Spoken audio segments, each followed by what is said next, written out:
everyone, it's Anne here, coming to you from my home in Auckland, and it's very wet and rainy today.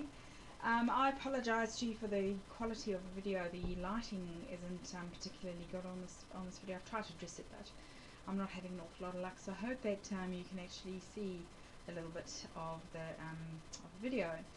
I want to continue my discussion with you about CCSVI, multiple sclerosis, and my journey with both of those those issues. As you know, I have remitting relapsing multiple sclerosis, which I've had for quite some time, is my belief. And I have, like all people with, or like most people with multiple sclerosis, tried a few different treatment options, and I, like a lot of people, have been watching the outcomes of CCSVI with a lot of interest, and I want to offer some explanation, my explanation on CCSVI. I'm fairly sure I'm going to definitely going to have the Doppler scan, the ultrasound scan of the jugular veins, but I'm pretty certain that if it does show a small blockage, that I'm going to go ahead and have a treatment.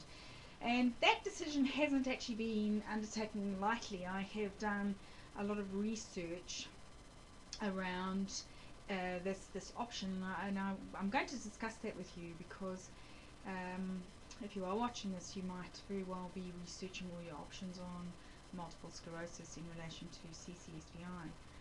What I can actually say about CCSVI is that it has exploded in monumental proportions in all directions around the world.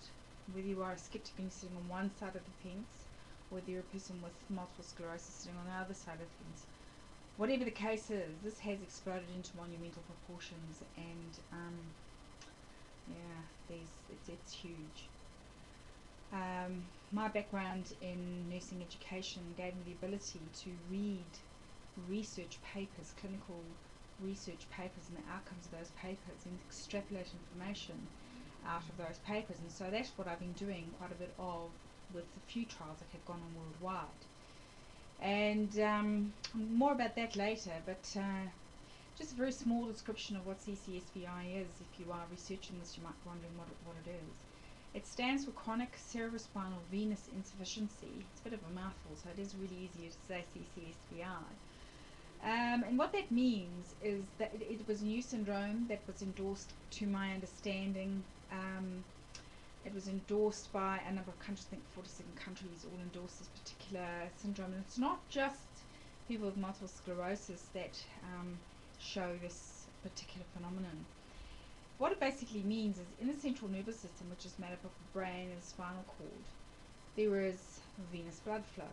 And you have arteries, and this is in every area of the body, arteries that will carry nutrient-rich oxygenated blood to an area of the body, and the veins, their job is to drain that oxygen-depleted blood away from the area and take it back to the heart and the lungs, where it will become oxygenated again and pick up nutrients along the way.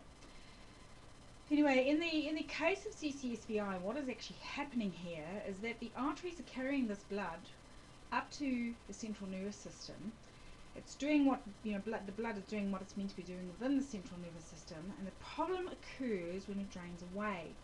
As it drains away, it hits the jugular vein. Well, it does. It gets drained away. It gets drained away by the jugular veins, and it hits a stenosis, which means a blockage. And these blockages happen within the jugular veins themselves, and also there are some veins in the chest. I think they're called azygous veins, and pardon me if I have said incorrectly. It's not a vein that I'm particularly familiar with. But the stenosis is in these particular veins. These are the veins that are mostly implicated. And so what ends up happening is that the blood regurgitates back into the central nervous system. Not a particularly good thing. The body is actually quite an amazing thing, because it will try and kind of cope with things that go wrong and things that are not functioning 100% correctly. And around the blockage areas, collateral veins have developed and grown. And it's quite an interesting thing. I've seen images of different Doppler ultrasound scans where you can see the blood draining away, hitting the stenosis or the blockage, and regurgitating back into the central nervous system. In some instances, well, in a lot of instances, you can see that the blood, the collateral veins, are trying to kind of cope with the blood flow and take it away from the stenosis and the blockage. The body is really quite a fascinating thing. So, CCSVI it's exploded in monumental proportions because there are people who are saying that there is not enough clinical evidence to support the fact that there should be more, that the people are crying out for more studies to be conducted and more trials to be conducted. And it's due to this that people with MS are not waiting. Now, I must tell all the skeptics out there that people with multiple sclerosis are not waiting, because having this illness and living with the side effects and experiencing different side effects is actually, you will pardon my French, but it's a crappy thing. It's a really horrible thing. I'm not joking. I'm sitting here right now with the numerous symptoms that I experience, and I largely ignore because I live with them. But these symptoms present themselves all the time. For no rhyme or reason. I will get all sorts of different symptoms, and then I might relapse. And even when I am in remission, I'm still dealing with the scars that these relapses have left, and the messages can't get through. It's not nice.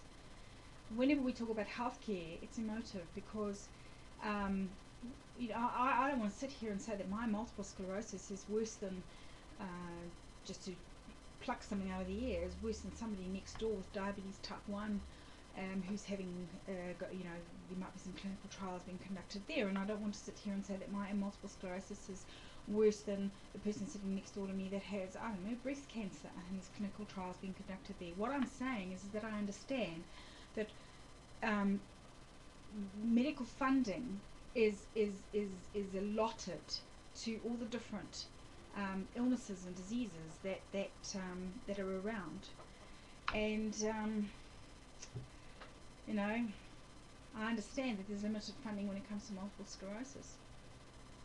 What really peeves me off, though, is when I hear people say that there's not enough clinical evidence to warrant further investigation into CCSVI. I believe you're wrong. I think you are wrong. I have the ability to read, as I said, to read clinical papers and research papers, and I've had a look at them, and there is clinical evidence. There is clinical evidence in a number of these trials that have gone on worldwide. There's not many trials, but the trials that have been conducted, the outcomes of these trials is really positive, and it's confusing to me that people with power are saying there's not enough clinical evidence. I'm confused. I'm really confused. I'm confused because there is clinical evidence. There's huge clinical evidence to say that CCSVI, and now please don't get me wrong, I don't believe that CCSVI for 1 second is the only cause. I think it's multifactorial.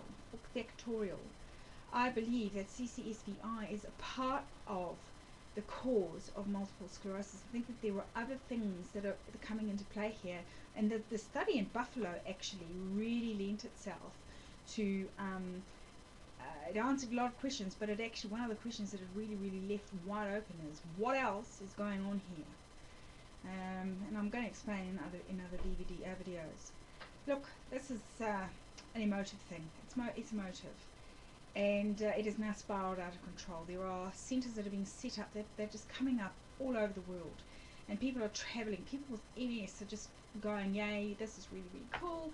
I'm going to go and I'm going to have the liberation treatment. It's been called liberation treatment, which also makes me worry a little bit. It's not liberation treatment, it's angioplasty treatment. These centres are cropping up all over the world, and people are going for it. And you know what? As a person with multiple sclerosis, I say go for it. But as a person with any kind of scientific background, I am saying caution. That's not stopping me, though. I'm still going to go for it. So what I'm trying to say is that there's been an enormous explosion of clinics around the world, and people are not waiting for the evidence because they have heard from you that you are not willing to look into this further. And I am saying to you that the clinical evidence is clear, it's there. And I believe that it's remiss and unethical of anybody to say that the clinical data does not reflect that there needs to be more investigation. I really, really do. I really hope that you do the right thing and that you look into this. And when I say you, I'm talking about all the scientists around the world, all the healthcare organizations, all of the governments, because I'm sure as hell, I'm sure this is political. So anyway, let's keep talking. Keep your comments coming. I'm going to make more DVDs. I want to talk about the research that I have looked into and why I have made the decisions and drawn the conclusions that I have. And you can draw your own conclusions from them. Alright, well anyway, let's keep talking, and I hope you all have a really, really good night.